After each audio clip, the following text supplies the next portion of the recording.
everyone, my name is Danielle and I am very excited to start showing you all some of my little art projects. Today I started the first of what I'm calling my fruit friends, and this one here is going to be a little blueberry made out of polymer clay. I figured it would be a nice fun project to start on, but with any project I like to start out with a sketch. It doesn't have to be anything fancy, just something to get your ideas out on. For me, I typically do a few sketches, as you can see here. I vary the eye shapes and sizes and change up the styles to see what I personally like best. There's so many small individual attributes to a face that can be changed slightly, like the mouth or the position of the cheeks, that can really impact the face as a whole. So with a bit of give and take, I landed on this last one. As you'll soon see though, my little guy does not end up looking much like this sketch at all. And that's fine. Like I said, sketches for me are to just get some ideas out on paper before jumping straight into a project.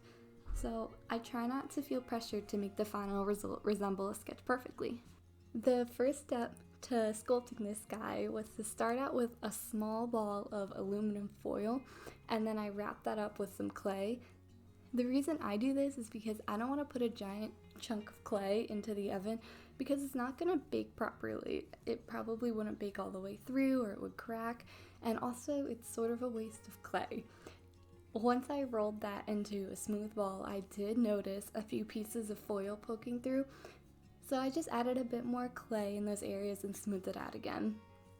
And then once I was satisfied, that's where I took my clay dotting tool and I pressed out the area where I wanted the eyes to be.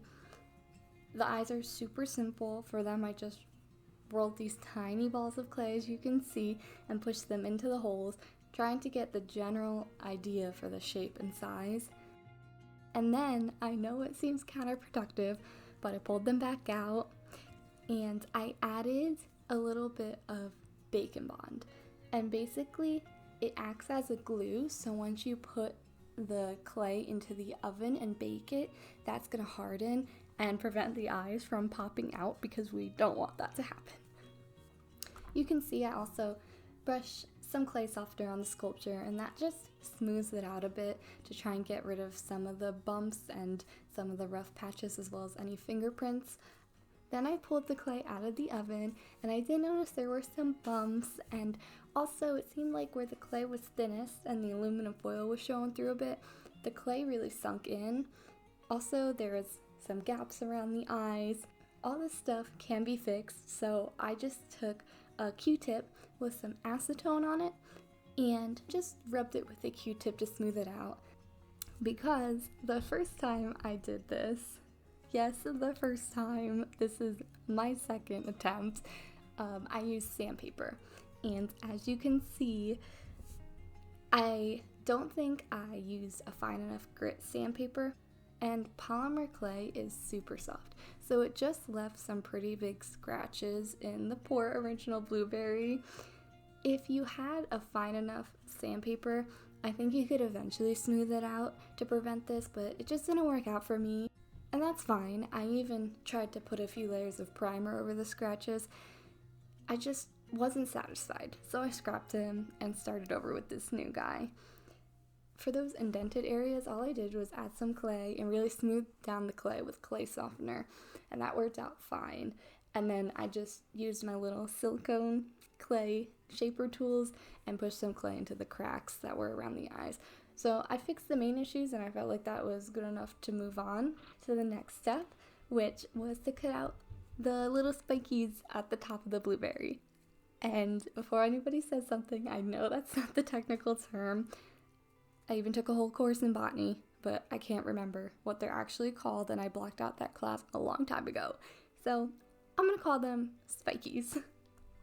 I cut out 5 of them, trying to vary the length and sizes of each one because I wanted it to look as organic as possible, but I even had to go back and cut out new ones because some of these just didn't fit quite right. Then I went in and started placing them on top of the little blueberry's body. I was more so focusing on getting the placement right at first, not so much attaching them to the body or shaping them.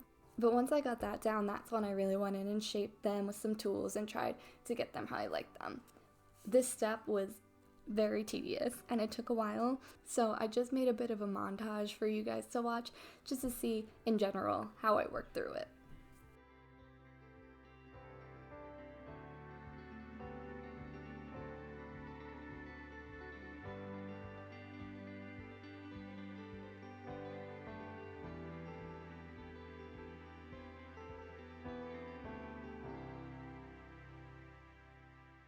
The last part of the detail work was sculpting the little cheeks on the guy.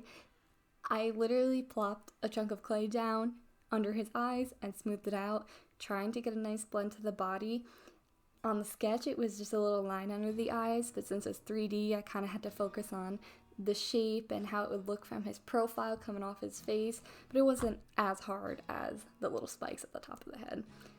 And with that, the little blueberry went in for the final bake and I started painting. First step was the primer, which really helps make the acrylic pop later, as well as it gives it a nice surface for the paint to grip on because polymer clay is pretty smooth.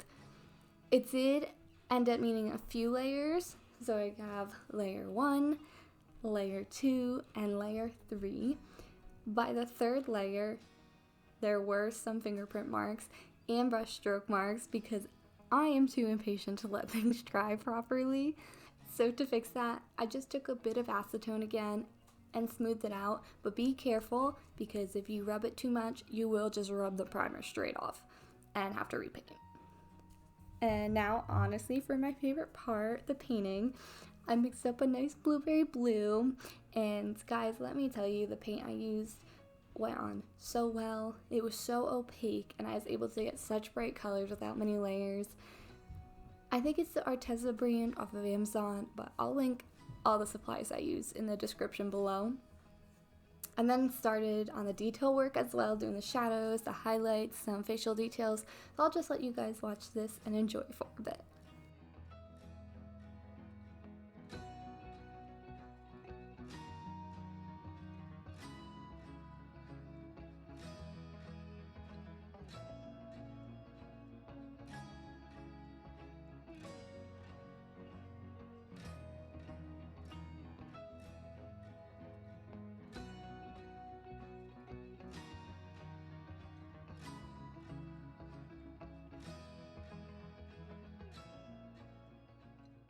Okay, guys, the eyes. This here is a perfect example of why your sketches sometimes do not translate well to the final product. The eyes came out so creepy. I tried to do the cute little beady eyes you saw in the sketch with the little white highlight, but oh boy, that did not work. I even took a step back and added the smile, which I couldn't do on camera because my hands were way too shaky and I needed to paint with the blueberry like right up in my face, so apologies for not being able to see that. But I really thought that might help. No, I was wrong. Still creepy. And sometimes that means you need to wing it. I tried adding a bigger highlight. No, still creepy. Then I figured, okay, if I added white to the eye and created a pupil, at least I could go over the white easily if I hated it. I instantly liked it so much better. Just the bit of white saved it, and I really think it turned it around. I also now know for my next fruit friend that I can go straight for this style and skip the creepy stage.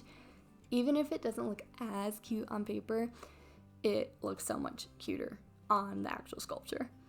Then I added a quick highlight off camera, and again went off the books and added some freckles, which were not on the original sketch, because I honestly just felt like my buddy was missing something. And in my opinion, this was such a good choice. Sometimes going off the book goes terribly wrong. So I got really lucky, but I'm so glad I added on everything that I did. Last step was me adding a little varnish to him. I added a glossy coat to the eyes and a matte to his body, which I really felt like made the paint pop. And here's the final results.